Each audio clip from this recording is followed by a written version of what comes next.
નમસ્કાર, સીએનબીસી બજારની આ ખાસ રજૂઆતમાં આપનું સ્વાગત છે. હું છું ચાંદની શુક્લાને. આજે માર્કેટ ટ્રેન્ડમાં ચર્ચા કરીશું ભારતીય શેર બજાર માટે હાલ જે બે મહત્ત્વના સેક્ટર્સ છે, આઈટી અને ઓટો. રોકાણકારોના ફોકસમાં છે બંને સેક્ટર્સ, અને એક તરફ વૈશ્વિક અર્થવ્યવસ્થાના સંકેતો છે, ડોલરની ચાલ અને ડિમાન્ડ પર આઈટી સેક્ટર આધાર રાખે છે, આપણે જાણીએ છીએ. તો બીજી તરફ ઓટો સેક્ટરની વાત કરીએ તો ક્રૂડના ભાવ છે, વ્યાજ દર, ગ્રાહકોની માંગનો સીધો એક અસર પણ આપણને આ સેક્ટર પર જોવા મળે છે. તો આ બંને સેક્ટર્સમાં આગળ કઈ રીતે સંકેતો છે, ક્યાં સ્ટોક્સમાં વેલ્યુ અને ક્યાં સાવચેતી રાખવાની જરૂર છે, આ બધા પર ચર્ચા કરવાની છે આપણા ફંડામેન્ટલ માર્કેટ એક્સપર્ટ સાથે. ખાસ રજૂઆતમાં આપણી સાથે જોડાઈ રહ્યા છે જીઓજીત ઇન્વેસ્ટમેન્ટ્સના ગૌરાંગ શાહ અને સીએ તપન ડોટીનના તપન દોશી.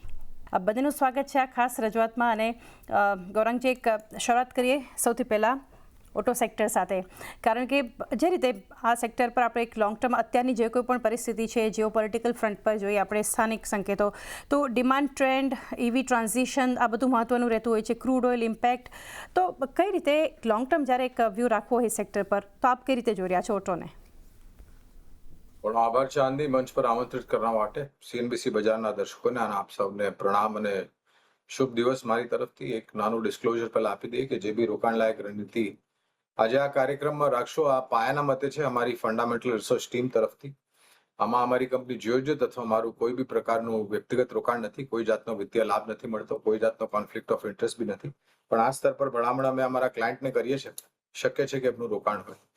તો પહેલા તો જો આ જે પરિસ્થિતિ છે એનું નિવારણ કઈ તારીખે, ક્યારે અને કેવી રીતે આવશે એની ઉપર અનિશ્ચિતતાના વાતાવરણ છે. બીજી વાત, આજે કાચા તેલ અને નેચરલ ગેસ પર જે અસર થઈ છે અને ભાવમાં જે વૃદ્ધિ થઈ છે એની સીધી એક નકારાત્મક પરિસ્થિતિ ઓટો ક્ષેત્ર પર અને ઓટો એન્સેલરી ટાયર, બેટરી મેન્યુફેક્ચરિંગ પર થાય છે. તો કદાચ, અને એક વાસ્તવિકતા એવી છે કે થોડા સમય પહેલા ઓટો ક્ષેત્ર એક બહુ જ સારું યોગદાન આપી રહ્યું હતું બજારમાં, જ્યારે પરિસ્થિતિ સામાન્ય હતી અને ઉપરની તરફની સપાટી આપણે જોઈ રહ્યા હતા. અને હવે નકારાત્મક પરિસ્થિતિ એટલે નીચલી સપાટી. ઓટો ક્ષેત્ર પર સકારાત્મક વાત જો મારે કરવી હોય તો પહેલા તો મહિને દર મહિને જે વેચવાલીના આવી રહ્યા છે સ્થાનિક માર્કેટમાં એ સારા આવ્યા છે. એક્સપોર્ટ માર્કેટ છેલ્લા ઘણા મહિનાઓથી તમે જોવા જાઓ ચાંદની, તો સારા એવા ઉપરના આંકડા એક્સપોર્ટ માર્કેટને લઈને આવ્યા છે. સરકાર તરફથી માનનીય મંત્રી પિયુષ ગોયલ તરફથી જે ઘોષણા થયેલી કે ભારત સરકારે લગભગ 8 થી 9 દેશો સાથે એફટીએ સાઇન કરી છે, એટલે કે એક્સપોર્ટ માર્કેટ વધારે પડતું આપણા ભારત દેશ માટે અને ભારતીય કંપની માટે ખુલી જાય એની સંભાવના છે. આ બધું જ સમીકરણ કરતા ઓટો ક્ષેત્ર પર ભિન્ન કંપનીઓ પર ખરીદારીની ભલામણ છે. 2 wheeler, 3 wheeler, 4 wheeler, commercial vehicle, tractor, agri equipment અને કેવલ માત્ર ઇલેક્ટ્રિક વાહન બનાવવાની કંપનીઓ. હવે આમાં બધામાંથી જો, અને બીજી વાત એ છે કે પહેલા એવું હતું ચાંદની કે નવેમ્બર ડિસેમ્બરના મહિનાઓમાં નોર્મલી જે વાહન ઉત્પાદન કરવાવાળી કંપનીઓ હોય એ નવા લોન્ચીસ નતા કરતા, કારણ કે 1 કે 2 મહિના પછી એ વાહન જૂનું થઈ જાય. આ એક માનસિકતા છે. પણ આ વર્ષે અને ગયા વર્ષે એક પરિવર્તન મેં જોયો કે નવેમ્બર ડિસેમ્બરના મહિનામાં બી આ બધી કંપનીઓએ નવા લોન્ચીસ કર્યા. લોન્ચીસની બુકિંગ બી સારી એવી થઈ અને ડિલિવરી બી કન્વર્ટ સારી એવી થઈ. તો આ બધા જ ક્ષેત્રમાંથી મારે જો એક કંપની પસંદ કરવી હોય, હાલ કે ઘણી બધી કંપનીઓ પર પસંદગી છે, પણ આ કરેક્શન આવ્યું છે તો એનો લાભ લેતા અને એ બી ધ્યાનમાં રાખતા કે જે ગ્રામીણ અને મધ્યમ ગ્રામીણ ભાગો છે ભારત દેશમાં, ગયા વર્ષે સારા ચોમાસાના લીધે કૃષિ આવક સારી થઈ. તો દર વખતે આપણે જોઈએ છે કે 2 વ્હીલરની માંગ મોટા શહેરોમાંથી તો હોય છે જ, પણ મધ્યમ ગ્રામીણ ભાગોથી વધારે પડતી આવે છે. અને આ 2 વ્હીલર કેટેગરીમાંથી એક કંપની છે દક્ષિણ ભારત સ્થાપિત ટીવીએસ મોટર્સ. આ કંપની પર ખરીદારીની ભલામણ છે. રિસ્ક રિવોર્ડ જે સ્તર પર કામકાજ કરે છે ત્યાંથી અનુમાનિત નીચલી સપાટી ઘણી સીમિત લાગે છે. અને લક્ષ્યાંક રૂપે તમે મને પૂછો તો લગભગ 4200 પારના લક્ષ્યાંક ટીવીએસ મોટર્સ પર છે. એટલે આ સ્તરથી શરૂઆત કરો અને ઘટાડે જોડતા જાઓ. ઓકે, તો એક સેક્ટર માટે ઓવરઓલ આપણે વ્યૂ જાણ્યું. ટીવીએસ મોટર પસંદગી પણ ગૌરાંગજી તરફથી છે, જ્યાં ખાસ કરીને 4200ના એક ટાર્ગેટ તમારે ધ્યાનમાં રાખવાના છે. સીએ તપન ડોટીના તપન દોશી પણ છે આપણી સાથે જોડાયેલા. તો તપન, એક આ સેક્ટર સ્પેસિફિક ઓટો પર જ સૌથી પહેલાં તો વ્યૂ લઈએ, કારણ કે જે અલગ અલગ ફેક્ટર્સ આપણે ચર્ચા કરી, આ સિવાય પણ જે મહત્ત્વનું આ સેક્ટર માટે છે સેગમેન્ટ વાઇઝ ઓપોર્ચ્યુનિટીઝ આપણે જોઈ રહ્યા છીએ. એક્સપોર્ટ માર્કેટ જે સરે પણ મેન્શન કર્યું, ઇન્ટરેસ્ટ રેટ, ફિનાન્સિંગ, ઘણા ફેક્ટર્સ છે અને આ સેક્ટર માટે કઈ રીતે લોંગ ટર્મ જે છે અહીંયાથી ઓપોર્ચ્યુનિટીઝ આપ જોઈ રહ્યા છો, સૌથી પહેલાં તો એ જાણીએ ઓટો સેક્ટર પર વ્યૂ. ગુડ આફ્ટરનૂન ચાની. જેમ ગૌરાંગ સરે કીધું ને કે ઓવરઓલ જે આનો ઇમ્પેક્ટ તો સારો એવો આવશે, જે ઓઇલ પ્રાઇસીસ વધ્યા છે. અને એ કહેવાય ને કે આ લોંગ ટર્મમાં આ સેક્ટરને બહુ ફાયદો થશે, પણ એક થોડું વચ્ચે એક કહેવાય ને કે સ્ટોપ આવ્યું છે, જ્યાં I think we have two C કે થોડું કદાચ એકાદ ક્વાર્ટર આ બધાની પ્રોફિટેબિલિટી પર ધીરે ધીરે ઇમ્પેક્ટ આવી શકે એમ છે. કેમ કે ક્રૂડ ઓઇલ પ્રાઇસ જેમ વધે એમ થોડું કહેવાય ને કે યુઝ ઓફ અને પરચેઝ ઓફ ઓટોમોબાઈલ્સ થોડું ઓછું થાય છે. પ્લસ ઇનડાયરેક્ટલી અગર આપણે આ જોઈએ તો ક્રૂડ ઓઇલ પ્રાઇસ વધવાથી ઇન્ફ્લેશન વધે ને જો ઇન્ટરેસ્ટ રેટ કટ જે પહેલા આશા હતી આરબીઆઈ કરશે, હવે કદાચ ના પણ કરે. અને જો ઇન્ટરેસ્ટ રેટ વધવાનો સિનારીઓ આવ્યો 1-2 મહિના પછી, જેવું લાગે છે ક્રૂડ ઓઇલ પ્રાઇસીસ જો અગર 2-3 વીક પણ વધારે રહેશે તો ઓવરઓલ ગ્લોબલી ઓસ્ટ્રેલિયા તો ઓલરેડી ચાલુ કર્યું, તો ઇન્ડિયામાં પણ કદાચ ચાલુ થઈ શકે છે, યુએસમાં પણ થઈ શકે છે અમુક 2-3 મહિનામાં. તો એની ઇમ્પેક્ટ, નેગેટિવ ઇમ્પેક્ટ આ સેક્ટર પર આવી શકે છે. પણ આપણે લોંગ ટર્મ અહીંયા વાત કરીએ તો લોંગ ટર્મમાં તો ઓફકોર્સ આ દરમિયાન જે પણ ફોલ આવે એક સારી ઓપોર્ચ્યુનિટી હશે. કેમ કે હવે તમે જો રૂરલ ગ્રોથ અને જીએસટીના આયા પછીનો ધીરે ધીરે હજી ડિમાન્ડ ઉપર આવતી હતી ને આ વોર સિચ્યુએશન ઊભી થઈ, પણ આગળ થઈને આઈ થિંક સ્ટેબલાઇઝ થશે. એકવાર વોર સિચ્યુએશન અગર 2-3 વીકમાં પૂરી થઈ જાય છે તો ધીરે ધીરે ત્યાંથી પણ ડિમાન્ડ આવશે. ઓફકોર્સ ટુ વ્હીલર, હવે તમે કમર્શિયલ વ્હીકલની જુઓ તો જે ટાટા મોટર્સ, અશોક લેલને જે નંબર આપ્યા છે બહુ જ સરસ આપ્યા છે અને સારું એવું ગ્રોથે દેખાય છે. ઓવરઓલ કહેવાય ને કે ગવર્મેન્ટનું પણ કેપેક્સ વધી રહ્યું છે, 12 લાખ કરોડનું કેપેક્સ, તો એ ઇનડાયરેક્ટલી સીવીને હેલ્પ કરશે. પેસેન્જર વ્હીકલમાં પણ હવે તમે જો તો ખાસા એવા એસયુવીનું સારું એવું વેચાણ થાય છે, ખાસ કરીને એમાં M&M તમે જો તો જે તેમને વેચાણ કર્યું છે. તો ઓવરઓલ ઇલેક્ટ્રિક વ્હીકલ પણ હવે તમે જો કે બધા બિલ્ડિંગમાં હવે ચાર્જિંગ સ્ટેશન ધીરે ધીરે એટલીસ્ટ સારા મોટા સિટીની વાત કરું છું ત્યાં લાગી પણ રહ્યા છે ને ચાર્જિંગ સ્ટેશન બધે લાગી રહ્યા, તો ઈવીનું પણ એક સારું એવું પ્રોત્સાહન અહીંયા મળી રહ્યું છે અને ગવર્મેન્ટની પોલિસી પણ છે. તો આ સેક્ટરમાં લોંગ ટર્મ માટે તો સારું છે, પણ એકાદ ક્વાર્ટર મને એવું લાગે કે થોડું બ્લીપ રહેશે. પણ એમાંય જો અગર મારી પસંદગી હોય તો આઈ થિંક ટુ વ્હીલર તો ગમે જ છે મને. જેવી રીતે ગૌરાંગ સાહેબ કીધું કે ટીવીએસ આઈ થિંક અગર હું 4 વ્હીલરની વાત કરું તો M&M is also another good option જે લોકો વિચારી શકે છે.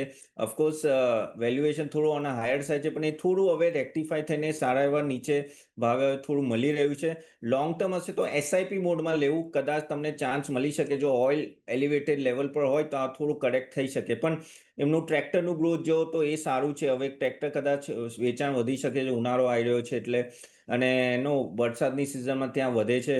અને એસયુવી ગ્રોથ પણ અરાઉન્ડ 12% આજુબાજુ છે. ઈવીનું જે પોર્ટફોલિયો છે એ પણ સારું સ્કેલઅપ થયું છે અને એમના મોડેલ જ્યારે પણ લોન્ચ થાય છે તમે જો તો એમની ડિમાન્ડ ઉલટું વેઇટિંગ લિસ્ટ મોટું હોય છે. તો ત્યાં આઈ થિંક આ દર ઘટાડે M&M લોંગ ટર્મ માટે ભેગું કરવું તો આઈ થિંક એ સારું એવું રિટર્ન આપી શકે એમ લાગે છે. સેક્ટર માટે વ્યૂ ઓવરઓલ અને પસંદગી M&M તપન તરફથી અને ગૌરાંગજી તરફથી TVS મોટર. ગૌરાંગજી, એક જે મુદ્દો સમજવો છે આ સેક્ટરને લઈને, કારણ કે જે જીઓપોલિટિકલ ટેન્શન્સ અત્યારે આપણે જોઈ રહ્યા છીએ અને ક્રૂડ સ્પાઇક જેના પર આપણે સતત ચર્ચા કરી છે, રિસેશન ફિયર, આ બધું તમને લાગી રહ્યું છે કે, અને ખાસ કરીને ક્રૂડ વોલેટિલિટી જે છે ડિમાન્ડ અને માર્જિન્સ પર આવનારા સમયમાં એક અસર, તો એ થોડું એક કન્સર્ન કે રિસ્ક ગણી શકાય આ સેક્ટર માટે? ત્યાંથી ટૂંકા મધ્યમ ગાળામાં આ પરિસ્થિતિને લઈને એવી વિચારધારા રાખવી કે આ સંભવ નથી, તો મારી ખાલી એટલું જ કહેવાનું છે કે આવી પરિસ્થિતિમાં બધું જ સંભવ છે અને શેર બજારમાં બી બધું જ સંભવ છે. અને આ એક જો 2 વ્હીલર, 3 વ્હીલર, 4 વ્હીલર, આ એક એવો ક્ષેત્ર છે જેને પ્રાથમિકતા તમે નથી આપતા, બરાબર છે. અને આવી પરિસ્થિતિમાં તમે કદાચ થોડા સમય માટે તમારી જે નવી વાહન ખરીદારીની વિચારધારા હોય એને થોડા સમય માટે તમે પાછળ મૂકી દો છો, કારણ કે નેસેસિટી નથી. શું આ પરિસ્થિતિને લઈને મહિને દર મહિને વેચવાલીના આંકડા આવનારા સમયમાં, મને લાગે છે કે આ જે માર્ચ મહિનાનો મહિનો છે ચાંદની, એ જે આંકડાઓ આવશે 1 એપ્રિલે માર્ચ મહિનાના મહિને દર મહિને વેચવાલીના, એ બહુ જ સારા આવશે એવું મારું અનુમાન છે. જે રીતના વાહન વિભાગની વેબસાઇટ પર જે રીતના અત્યાર સુધી જે આંકડાઓ દેખાઈ રહ્યા છે એને આધાર બનાવીને હું કહું છું. આવનારા મહિનાઓમાં શું આની પરિસ્થિતિ કદાચ નબળી પડી શકે છે? તો ચોક્કસ પડી શકે છે. મહિને દર મહિને વેચવાલીના આંકડા થોડા ઘણા નીચે આવવાની શક્યતા લાગે છે. અને એ જો શક્યતા વાસ્તવિકતામાં પરિવર્તન થઈ ગઈ તો એના કારણે જે ત્રૈમાસિકના પરિણામ છે એની પર બી થોડો દબાવ આવી શકે, એમાં કોઈ બેમત નથી. પણ ટૂંકા મધ્યમ ગાળાની વિચારધારા ન રાખતા, અને આ બજાર એવું બજાર છે, અને ગઈકાલે હું જોડાયેલો તો પ્રીતિ સાથે હું વાત કરતો હતો બજાર હેલ્પલાઇનમાં ચાંદની, અને મેં પ્રીતિએ પ્રશ્ન પૂછેલો કે બજાર શું લાગે છે. ગઈકાલે આ 11:30-12ની વચ્ચે મને પ્રશ્ન પૂછેલો. તમે એક જ માત્ર પ્રશ્ન કે 3 દિવસથી નિરંતર આપણે ઉપર ગયા છે. નિફ્ટી લગભગ 800 પોઈન્ટ રિકવર થઈ ગઈ, સેન્સેક્સ લગભગ 2800-3000 પોઈન્ટ રિકવર થઈ ગઈ. તો કદાચ નફો બાંધવા માટે બજાર લોકો આવી શકે છે, જે રીતના રિટર્ન ઉભું થયું છે, અને એ જ પરિસ્થિતિ આજે દેખાઈ રહી છે. કહેવાનો તાત્પર્ય છે કે ટૂંકા મધ્યમ ગાળામાં બજારમાં બી કરેક્શન આવી શકે છે, ક્ષેત્રના આધાર પર બી કરેક્શન આવી છે, પણ તમારી વિચારધારા જો લાંબા ગાળાની હોય તો સક્ષમ કંપનીઓમાં તમારું રોકાણ પહેલા તો જાળવી રાખો, અને આ બજાર તમને તક આપે છે જો તમારી પાસે હિંમત, સાહસ, જોખમ ઝેલવાની ક્ષમતા, અને જો તમે તમારું રોકાણ વધારવાનો વિચાર કરતા હોય તો મૂલ્યાંકનના આધાર પર આકર્ષિત થયા છે ઘણા બધા શેર, એટલે તમે ધીરે ધીરે કરીને રોકાણ કરો. મને નથી લાગતું ચાંદની કે બહુ જ લાંબા ગાળા માટે આ નકારાત્મક પરિસ્થિતિ રહે. ઇતિહાસ આપણી સમક્ષ છે, આ પહેલી વાર નથી કે આવી પરિસ્થિતિ ઊભી થઈ છે, પહેલા બી જોઈ ચૂક્યા છે આપણે. આ વખતે પરિસ્થિતિ થોડી વિપરીત અને અલગ અને થોડી ગંભીર એટલા માટે છે કારણ કે ઈરાન હવે આ પરિસ્થિતિમાં છે, અને ઈરાનનો જે મુખ્ય યાતાયાત સમુદ્રી માર્ગ છે સ્ટ્રેટ ઓફ હોર્મુઝ, એની ઉપર ઘણી બધી પાબંદીઓ છે. 20% વિશ્વભરમાં જે ઉર્જાની જરૂરત પડે છે દેશોને, કાચા તેલ, નાચલ ગેસ, એ આ મુખ્ય યાતાયાત માર્ગથી નું આવાગમન થાય છે, અને અત્યારના તાંગડી પાબંદીઓ છે. એટલે કદાચ થોડી ઘણી ટૂંકાથી મધ્યમ ગાળા માટે આ પરિસ્થિતિ રહી શકે છે, પણ આનું નિવારણ જ્યારે બી આવશે, મને નથી ખબર ક્યારે આવશે, કેવા રૂપમાં, કઈ તારીખે, કઈ સમય પર આવશે, તો બજાર તમને વિપરીત ચાલ બતાવતા સમય નહીં લાગે. ખાસ ઓવરઓલ એક વ્યૂ ને કઈ રીતે અત્યારે એક પરિસ્થિતિ માર્કેટ માટે છે એને ધ્યાનમાં રાખી અને ખાસ તમારે કાંઈ નિર્ણય સ્ટોક સ્પેસિફિક અને કંપનીઓ માટે ખાસ લેવું જોઈએ. તો પણ આ સેક્ટરમાંથી એક જે ઇવી વિશે તમે પણ મેન્શન કર્યું હતું, જે રીતે સેગમેન્ટ વાઇઝ અગર છે, તો ઇવી ટ્રાન્ઝિશન જે ભારતમાં જોઈ રહ્યા છે આપણે, કેટલું પ્રેક્ટિકલ છે આપણી પાસેથી સમજીએ ને, જે એક લીગસી ઓટો કંપનીઝ છે વર્સિસ ઇવી ફોકસ્ડ પ્લેયર્સ જે છે, એને તમે કઈ રીતે, કોણ લીડ કરી રહ્યું છે, અથવા તો આવનારો સમય જે છે એક લોંગ ટર્મ માટે, એ કોના માટે તમે જોઈ રહ્યા છો વધારે સ્ટ્રોંગ?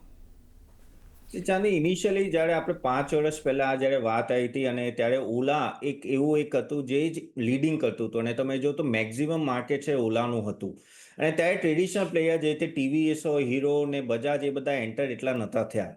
પણ તમે જેમ જેમ વર્ષો ગયા એમ ઓલાના સેલ્સને પણ ટીવીએસે ટેક ઓવર કરી દીધું, હીરો હોન્ડાએ, બજાજ ઓટોએ, અને એથરે પણ સારું પરફોર્મન્સ કર્યું છે ઓલા કરતાં. પણ કમ્પેરેટિવલી તમે જો ને તો આ જેટલા પણ સ્ટાર્ટઅપ હતા એટલા ચાલ્યા નહીં, ને ટ્રેડિશનલ કંપનીઝ એ લોકો એડોપ વધારે સારું કર્યું. આપણે ટીવીએસ, બજાજ, હીરોની વાત કરું છું, એ લોકોએ ઘણું સારું એડોપ કર્યું. એના માટે બીજો એ લોકોનો બેનિફિટ હતો કે આટલા વર્ષોથી આ બિઝનેસમાં છે, પ્લસ એ લોકોના ઓલરેડી નેટવર્ક સેટ હતા, કસ્ટમર સર્વિસ કઈ રીતે હોય એ બધું એમને ખબર હતી, ને એક કહેવાય ને સુપ્રીમ લેવલ ટેકનોલોજી લાવી શક્યા કોલોબરેશનથી. જ્યારે ઓલાને ત્યાં એ રીતે પ્રોબ્લેમ થયો કે એ લોકોએ જેટલા પણ બ્રાન્ચીસ કર્યા ને ત્યાં તમે જો તો પ્રોબ્લેમ્સ બધા ઊભા થયા. અને હવે શું થયું, હવે ટ્રેડિશનલ પ્લેયર્સ લીડિંગ છે ઈવીમાં પણ. તો પહેલાં એવું હતું કે ટ્રેડિશનલ પ્લેયર આગળ જઈને વચ્ચે ને એટલે બધા શેર્સ નીચે આવ્યા, અને આજે જો તમે આ બધા ટીવીએસ હોય કે બજાજ હોય કે હીરો, બધા રિટર્ન સારા આપ્યા છે. તો હજી પણ અહીંયાથી પણ leading I think traditional players જ રહેશે. I think they have a network, technology, collaboration છે, અને આગળ જઈને પણ એ રહેશે. અને તમે જો તો ઓલા તો ઓફકોર્સ મારા તરફથી ના જ છે કમ્પેરેટિવ, કેમ કે ઓલમોસ્ટ એમનું લોસ જો ને એ મેન્ટેન નહોતું. અગર ઈવીમાં એક પ્લેયર હોય જે તોય પરફોર્મ કર્યું છે એ એથર છે, પણ હજી પણ લોસ મેકિંગ છે, એટલે હું બાય રેકમેન્ડેશન એમાં નહીં આપું. પણ આઈ થિંક અગર મારે પિક કરવું હોય તો આઈ થિંક ટીવીએસ અને Hero will be the first option. Gaurangji, IT, કારણ કે જે રીતે આ સેક્ટર માટે ગ્લોબલ ડિમાન્ડ આઉટલુક હોય કે પછી ડોલર વર્સિસ રૂપિયાની જે એક અસર છે, ડીલ પાઇપલાઇન, ઓર્ડર બુક, અવારનવાર આ સેક્ટરને લઈને ઘણી ચર્ચાઓ આપણે કરીએ છીએ, અને રિસન્ટલી જે આ સેક્ટર માટે એક ફેક્ટર ધ્યાનમાં રાખવાનું છે એઆઈ, ન્યૂ ટેક ઓપોર્ચ્યુનિટીઝ જે છે, આઈટી માટે કઈ રીતે ફંડામેન્ટલ્સ અને એક લોંગ ટર્મ ઓપોર્ચ્યુનિટી આપ જોઈ રહ્યા છો? આ ક્ષેત્ર પર ટિપ્પણી કરતા પહેલા થોડી ઘણી વાતો મારા ખ્યાલથી દર્શક મિત્રોને અવગત કરાવી દઉં એ વધારે જરૂરી છે. અને તમે જેમ કીધું હમણાં, જે એન્થ્રોપિક નામક એક પ્રાણી આવેલું અને જે રીતના તાંડવ વિશ્વભરની આઈટી કંપનીઓમાં થયું અને જે રીતના ધોવાણ થયું ચાંદની, તો એક વાત ધ્યાનમાં રાખો કે આઈટી ક્ષેત્ર એક એવો ક્ષેત્ર છે જે નિરંતર પરિવર્તન અને આવિષ્કારના થી પસાર થઈ રહ્યું છે. જે ગતિ છે આવિષ્કારની અથવા તો પરિવર્તનની, એ આવનારા સમયમાં પહેલા કરતા વધારે તીવ્ર ગતિથી આ બદલાવ તમને જોવા મળશે. પહેલી વાત. બીજી વાત, આ બદલાવના લીધે ચાંદની નિર્ભર રહેશે કે ભવિષ્યમાં હવે શું આવિષ્કાર અને શું નવી ટૂલ અથવા તો નવું પ્લેટફોર્મ અથવા તો નવું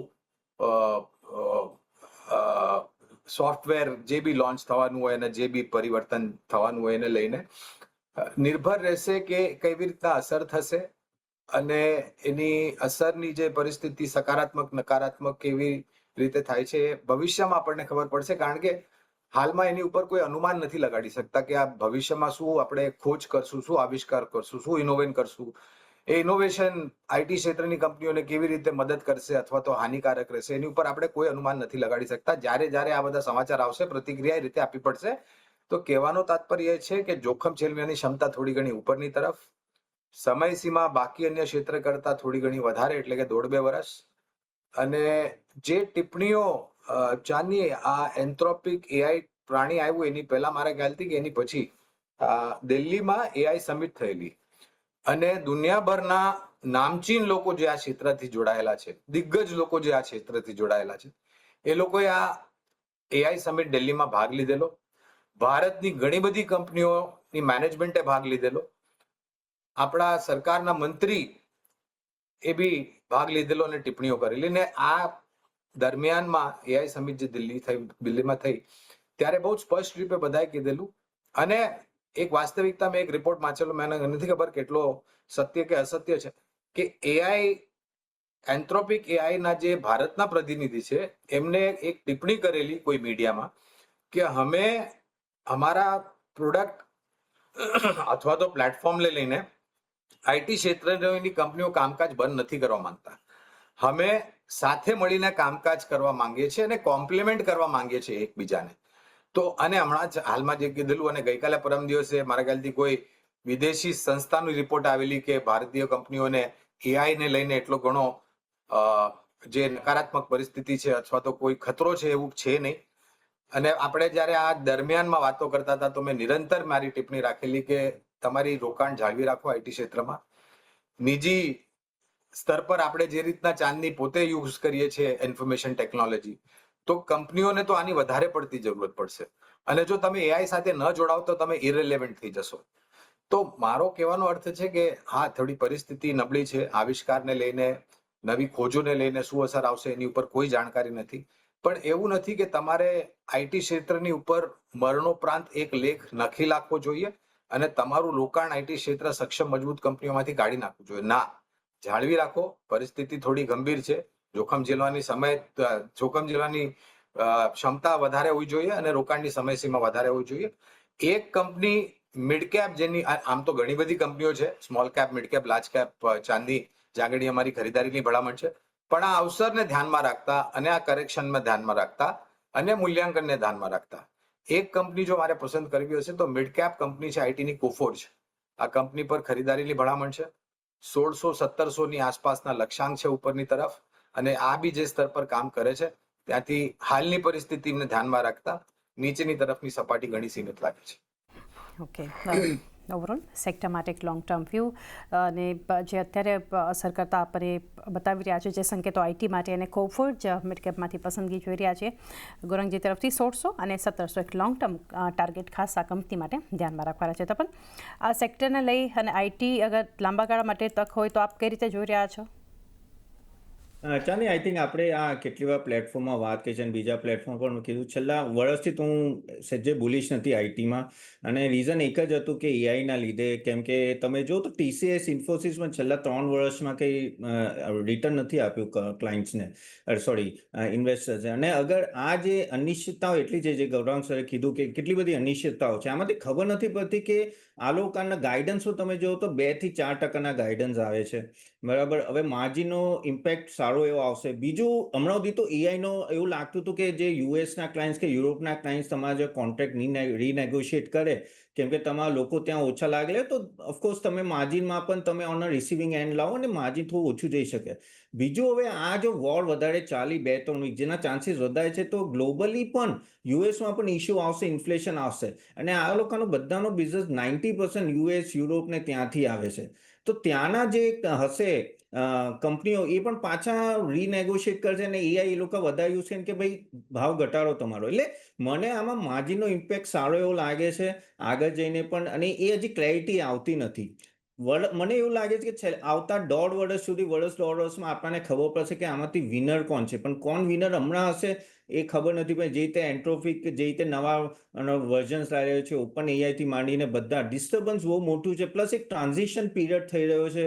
તમે જુઓ તો કહેવાય ને કે આ બધી જે ટ્રેડિશનલ સોફ્ટવેર હવે એઆઈ એનેબલ સોફ્ટવેર બનાવી રહી છે. એને ટેસ્ટિંગ કરો, એને ઇમ્પ્લિમેન્ટ કરો, એનું પ્રાઇઝિંગ પ્રોપર કરો, ઓલ ધીસ ટેક ટાઈમ.